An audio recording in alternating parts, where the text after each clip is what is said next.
Academia Chapter 322 is now out. This chapter, in my opinion, was a Bakugo highlight chapter. It was very Bakugo-centric, and something big that Bakugo did and said completely changed how we view him and showed that he has really developed into a great character. But before we get into the chapter review, let's get into the recap of last chapter, chapter 321. Now, the abridged version, the last chapter completely continues on Deku versus Class 1A, while Deku trying to run away from Class 1A and finally make his escape. But this time, Deku is going full speed. He went 100% Bajin. And now, the only person that could keep up with him or contend with him is Ida. We see Ida making a callback to the Stain arc saying that butting into someone's business is what makes a true hero. And now we're in chapter 322. The chapter continues with Deku saying that he wants to let go, but he can't muster up the strength. And now Ida has finally reached him.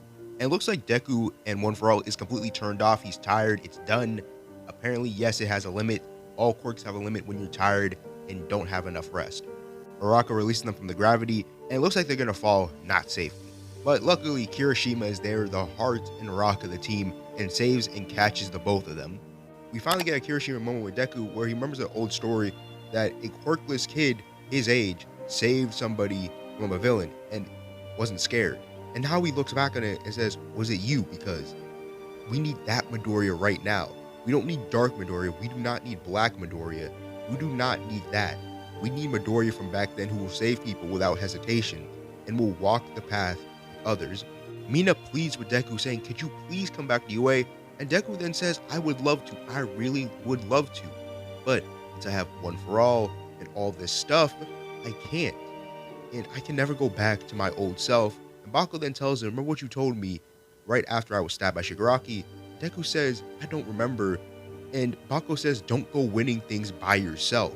We already know in the war that Bakugo's body moved by itself to save Deku. And Bakugo finally tells Deku that I always looked down on you. You were always far behind me, yet I felt somehow you were miles ahead of me. Bakugo tells Deku, I hated that. I didn't want to see you miles ahead of me. I never wanted to accept you. And Bakugo says that's why I always tried to beat you up. It was so distant, but it wouldn't matter because after entering UA, I always lost. Absolutely nothing. I went through it and I didn't know what to do. I spent all these days trying to figure out your strength, your weaknesses. Bakugo then tells Deku, it probably doesn't mean anything to you, but he finally calls him Izuku. This is the first time he's called him Izuku and tells him, I'm sorry for everything I've done up until now. This is major character growth for Bakugo. Him finally accepting Deku and not calling him Izuku, and finally apologizing for all the wrongs he'd done to him in the past. Bakugo then tells Deku that you're taking the same path as All Might, but your ideals weren't misguided, but your ideals can only take you so far. You can barely stand. So if you ever encounter a roadblock, count on us to help you. To surpass All Might, your ideal hero, you must protect UA and the citizens together with us. It's the only way we can push forward. And Deku looks back on him saying that they couldn't keep up with the journey of One For All and All For One, and he looks back on it and apologizes that it was a terrible thing that he said. And Bakugo says, I know, and when Deku's about to collapse, Bakugo grabs him. Once again, props to Horikoshi because Bakugo had the strength and maturity to do this in front of the whole class. And he doesn't care. At this point, he's happy that he could get this out and finally apologize to Deku. Well, Izuku, since he's calling him that now. I don't know if it's going to become an occurrence, but I do like when he calls him Deku. But if he calls him Izuku, I wouldn't have a problem because it's a major character step into the right direction. Momo then says that they clear the first hurdle. The next one is going to be just as difficult or even more difficult. Naraka finally agrees. And they take Deku back to UA. And Deku finally opens his eyes and somebody says, can you hear me? And Deku wakes up and we finally see what 13 looks like. Which 13 kinda looks like just a little girl into that suit, but she probably looks different when she gets out of it. So completely amazing. I think she looks great. I think it's a nice character design. I thought she was just a, robot inside that, mask. 13 then explains that as of right now, most civilians are moving to other evacuation centers. The ones remaining are the hero-hating civilians and the extremists that become violent alongside the escapees. So those guys, they're the only ones that are left, and they're going to be the most difficult to keep safe. We finally get a shot at UA's defenses. I gotta say, this looks like a damn prison. How is this not a prison? It doesn't even look like a school anymore. It looks like a prison. And the number of, the hero hating civilians entering each facility is getting exhausting. And since the extremists tend to work in groups, it's easy to catch them. So they're technically bamboozling themselves for working in groups since they're easy to catch. And the solo mission that Deku did really helped the police a lot, but he should have been less menacing when he did it because people think he's now a quote unquote villain saving people. So yeah, it's kind of weird.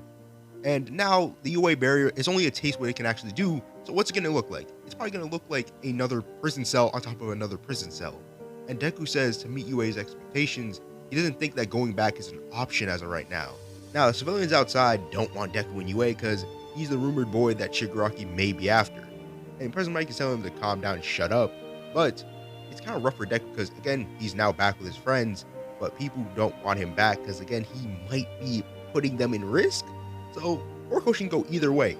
Make all for one attack UA, and this would destroy the civilians completely and lose trust into even Deku and UA, which would completely destroy Hero Society in the long run. And sadly, the civilians are kind of spit. They're saying that the principal explained to us that our safety was guaranteed. Do you understand what that means or not? Because we left our houses and to be guaranteed our safety, and now you put a ticking time bomb into this whole facility. This is completely bad on your part. They just yell at Deku saying it doesn't have to be UA, and if you're gonna hide him somewhere else. And this does affect Deku because he just looks back and is like, I'm leaving. And when he's about to leave, Deku to not to worry about it. Bakugo and everyone else made this possible so they can bring back Deku, so they're not letting him leave. They can't. And when a hero needs saving, who will save the heroes? And that is the end of the chapter, which, again, nice end, but you guys are also setting up All For One attack UA, so I'm actually ready for that. Because if All For One attacks UA, it's going to be mayhem, and I'm all for mayhem. Overall, I have to give this chapter a 10 out of 10 because of Bakugo's moment with Deku, and it's completely amazing how far he's come. He went from bullying Deku to now respecting him and apologizing for everything he's done. So, it's a beautiful way to end off this video. If you guys did enjoy this chapter or video, comment down below what you loved about the chapter. And remember, these are the fan scans, so the officials come out Sunday. So remember, follow me on Twitter so you can get my official opinions on the officials on Sunday.